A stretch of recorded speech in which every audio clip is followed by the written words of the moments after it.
भक्तों, ओम नमः शिवाय, श्री शिवाय नमस्तुभ्यम, जय श्री महाकाल। जी हाँ भक्तों, क्या आपका भी जो बच्चा है उसका जो मन है वो पढ़ाई में नहीं लगता? आप लोग बहुत ज़्यादा परेशान हो उसकी पढ़ाई के लिए कि हमारा जो बच्चा है आखिरकार पढ़ता क्यों नहीं है। जब भी आप उसको पढ़ाने के लिए बैठाते हो तो इधर उधर के कामों में लग जाता है, लेकिन पढ़ता बिल्कुल भी नहीं है।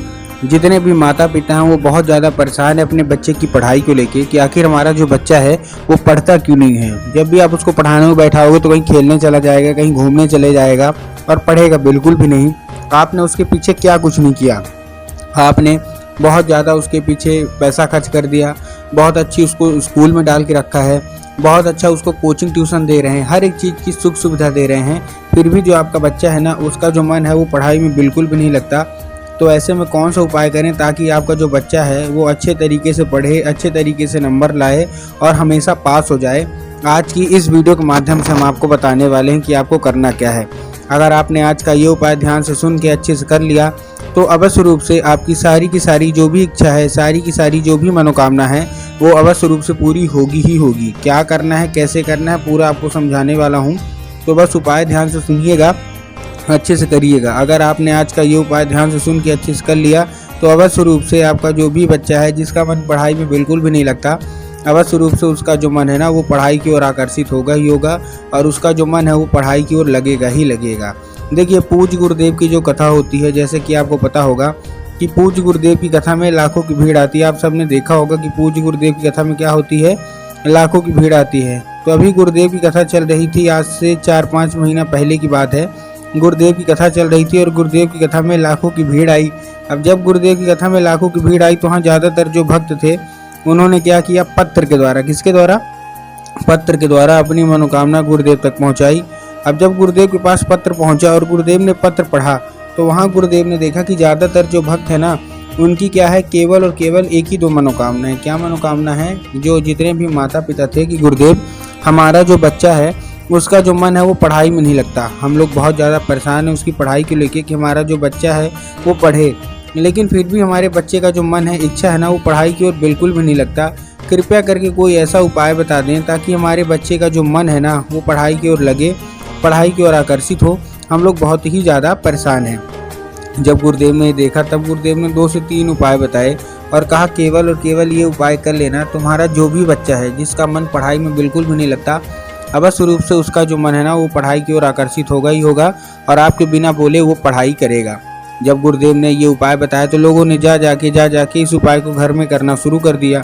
अब जैसे ही लोगों ने जा जाके इस उपाय को घर में करना शुरू कर दिया, वही लोग गुरुदेव की कथा में मात्र 1 से 1.5 महीने के बाद वापस आए।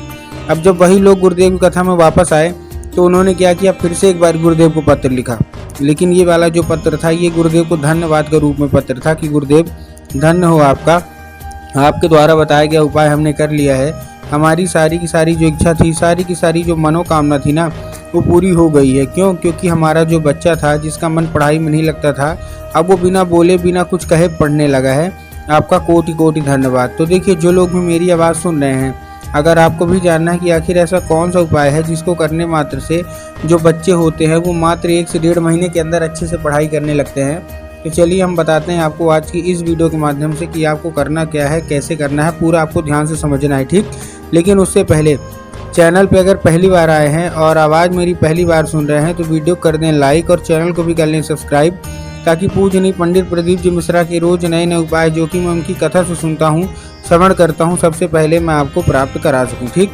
तो देखिए, जो हमारा सबसे पहला उपाय है इसमें आपको करना क्या है, 3 काली तिल और 1 धतूरे से ही आपको ये उपाय करना है। अब देखिए, 3 काली तिल और काली मिर्च में बहुत सारे लोग कंफ्यूज हो जाते हैं कि काली तिल लेना है कि काली मिर्च लेना है, इसलिए गुरुदेव ने साफ साफ बताया कि आपको क्या लेना है, आपको काली तिल लेना है।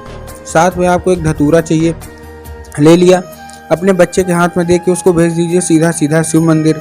अब जैसे ही आपका बच्चा शिव मंदिर पहुंचेगा, शिव मंदिर पहुंचने के बाद उसको बोलना है कि दक्षिण दिशा में खड़ा हो जाए और उत्तर की ओर अपना चेहरा कर ले। अब देखिए, दक्षिण और उत्तर में ना बहुत सारे लोगों के मन में शंका रहती है कि दक्षिण क्या है, उत्तर क्या है, हमको थोड़ा साफ साफ बताइए। तब गुरुदेव ने साफ साफ बताया है कि आप जिस भी शिव मंदिर जा रहे हैं उस शिव मंदिर की जिधर साइड जलाधारी होगी आपको अपना चेहरा उधर साइड करके खड़े हो जाना है, ठीक। खड़े हो गए, खड़े होने के बाद आपको एक नाम लेके, कौन सा, महादेव का बहुत ही सुंदर सा नाम है श्रम्भेश्वर महादेव। तो बस आपको करना क्या है, श्रम्भेश्वर महादेव का नाम लेके उन्हीं का स्मरण करके आपको चुपचाप से क्या कर देना है, आपको अर्पित कर देना है बस। पूज्य गुरुदेव कहते हैं कि अगर आपने श्रम्भेश्वर महादेव का ये उपाय कर लिया तो अवश्य रूप से जो भी मनोकामना है ना वो पूरी होनी ही होनी है। ठीक, ये था हमारा कौन सा, ये था हमारा पहला उपाय। अब हम चलते हैं अपने दूसरे उपाय की ओर। ये वाला जो उपाय है वो जितने भी माँ बाप है ना उनको अपने बच्चों के लिए करना है। इस उपाय में आपको चाहिए क्या क्या, इस उपाय में आपको चाहिए एक लाल फूल। क्या चाहिए, केवल और केवल एक लाल फूल चाहिए। अब लाल फूल कोई सा भी हो सकता है, गुलाब का ले लीजिए, गुड़हल का ले लीजिए, जो भी आपको पसंद है लाल फूल आप ले लीजिए। बस एक दो चीज़ का आपको ध्यान रखना है कि जो फूल है वो कहीं से भी कटा फटा नहीं होना चाहिए, कहीं से खंडित नहीं होना चाहिए और कहीं से भी मुरझाया हुआ बिल्कुल भी नहीं होना चाहिए। ठीक, फूल में। और ठीक ना, तो अब आपको इस उपाय के लिए माता सरस्वती की फ़ोटो होना अति अनिवार्य है। अगर आपके घर में माता सरस्वती की फ़ोटो है तब तो अच्छी बात है, लेकिन अगर आपके घर में माता सरस्वती की फ़ोटो नहीं है तो आपको बाजार जाना है और माता सरस्वती की फ़ोटो लाना और अपने घर में उनको स्थान देना है। ठीक, दे दिया। स्थान देने के बाद आपको करना क्या है, शाम के वक्त जब भी आपके घर में पूजा पाठ होती है तो शाम के वक्त उनको अर्पित करना है और उनसे माता से औषधि के रूप में मांगना है कि माता कृपया करके हमको इसको औषधि के रूप में प्रदान करिए। अब क्या होगा, अब वो औषधि का रूप ले लेगा। बस उसी रात जब आपका बच्चा खाना पीना खा के सो जाए तो आपको वही लाल फूल उठाना है और अपने बच्चे के माथे पे 2 से 3 बार आपको चुपचाप फेर देना है बस। पूज्य गुरुदेव कहते हैं कि अगर आपने इतना कर लिया तो उस फूल के जरिए स्वयं माता सरस्वती उसके दिमाग में प्रवेश कर जाती हैं।